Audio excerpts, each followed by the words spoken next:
Trophy के पहले round का जो दूसरा मुकाबला खेला जा रहा था इंडिया ए और इंडिया बी के बीच, वो मुकाबला भी अब ओवर हो चुका है और इस मुकाबले को इंडिया बी ने जीत लिया है। जी हां, ये मैच अभिमन्यु ईश्वरन की कप्तानी वाली इंडिया बी ने जीता है। और अब मैं आपको बता देता हूं, सरफराज पंत, राहुल हुए पास, लेकिन ये 5 हो गए फेल। जी हां, 5 खिलाड़ी कौन हो गए फेल, रिपोर्ट में बताते हैं।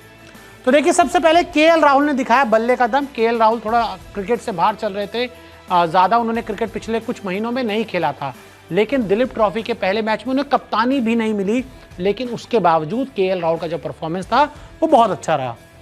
57 रनों की शानदार पारी खेली। जी हाँ, केएल राहुल ने दूसरी पारी में 57 रन बनाए, एक छोर पर वो टिके रहे। विकेट थोड़ी सी गेंदबाजों के लिए काफ़ी ज़्यादा मददगार थी, गेंद थोड़ी स्विंग हो रही थी, तेज आ रही थी, हरी पिच थी, लेकिन उस पर केएल राहुल डटे रहे और 57 रन केएल राहुल के बल्ले से आए। राहुल हुए पास, लेकिन इंडिया ए फेल। केएल राहुल ये मुकाबला इंडिया ए की तरफ से खेल रहे थे, जहां पर उनकी टीम फेल हो गई, लेकिन केएल राहुल पास हो गए दूसरी पारी में शानदार बल्लेबाजी की बदौलत।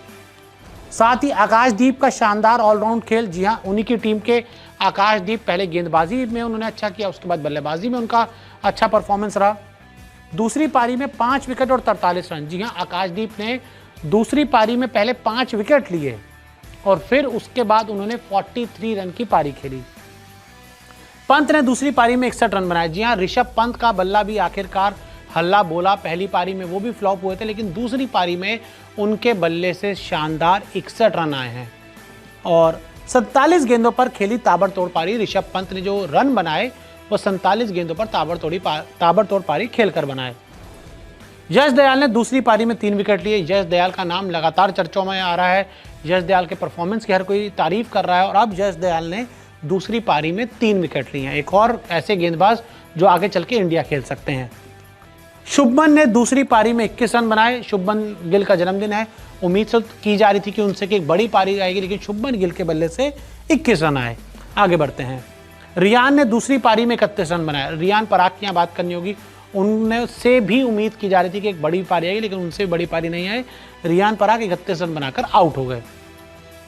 ध्रुव जुरेल ने दूसरी पारी में 0 पर आउट। जी हाँ, ध्रुव जुरेल ने पहली पारी में भी कुछ नहीं किया था और दूसरी पारी में तो उन्होंने बिल्कुल भी कुछ नहीं किया और 0 रन पर आउट हो गए। फिर कुलदीप यादव को सिर्फ 1 विकेट मिला। अगर हम विकेट की बात करें, पिच जो थी वो पूरी तरह से घास उस पर छोड़ी गई थी और ऐसे में तेज गेंदबाजों को ज़्यादा मदद मिल रही थी।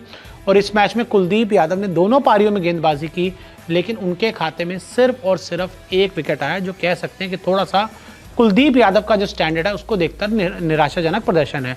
तो भैया, ये पहला राउंड था, ये खत्म हो चुका है और अब आपको जो पहले राउंड के बाद काफ़ी सारे जो प्लेयर्स हैं वो दूसरे राउंड में खेलते नजर नहीं आएंगे। जैसे शुभमन गिल वो टेस्ट के लिए जाएंगे, केएल राहुल टेस्ट के लिए जाएंगे, ऋषभ पंत टेस्ट के लिए जाएंगे, सरफराज टेस्ट के लिए जाएंगे, कुलदीप यादव टेस्ट के लिए जाएंगे और काफ़ी सारे प्लेयर हैं जो आपको दिलीप ट्रॉफी से अब टेस्ट क्रिकेट में इंडियन टीम की तरफ से टेस्ट क्रिकेट खेलते हुए नजर आएंगे।